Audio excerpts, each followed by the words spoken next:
നമസ്കാരം. ഗൾഫ് വാർത്തകൾ.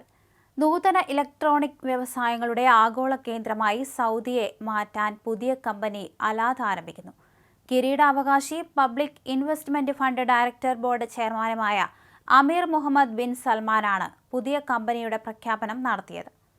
മദീനയിലെ പ്രവാചക പള്ളിയിൽ കാർ പാർക്കിംഗ് ഏരിയ വിപുലപ്പെടുത്തി. ഒരു സമയം 4416 വാഹനങ്ങൾ പാർക്ക് ചെയ്യാം.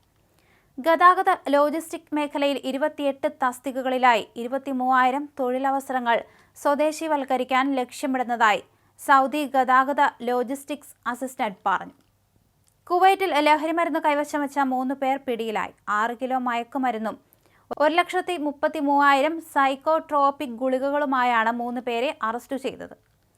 ഉംറ കഴിഞ്ഞ് മടങ്ങിയ വയോധിക വിമാനത്തിൽ വെച്ച് മരിച്ചു. പത്തനംതിട്ട ചാത്തൻതറ പാറയിൽ വീട്ടിൽ അബ്ദുൽ കരീമിന്റെ ഭാര്യ ഫാത്തിമയാണ് മരിച്ചത്. കുവൈറ്റിൽ 4 വെയർഹൌസുകളിൽ അഗ്നിബാധ. സുലൈബിയ പ്രദേശത്ത് സാനിറ്ററി ഉപകരണങ്ങൾ, തടി, സ്പോഞ്ച്, കോർക്ക് എന്നിവ സൂക്ഷിച്ചിരുന്ന ഒരു കോമ്പൗണ്ടിലെ 4 വെയർഹൌസുകളിലാണ് തീപിടുത്തമുണ്ടായത്. റിയാദിൽ പെട്രോൾ പമ്പുകളിൽ നിന്ന് പാത്രങ്ങളിൽ ഇന്ധനം വാങ്ങുന്നതിന് നിയന്ത്രണം.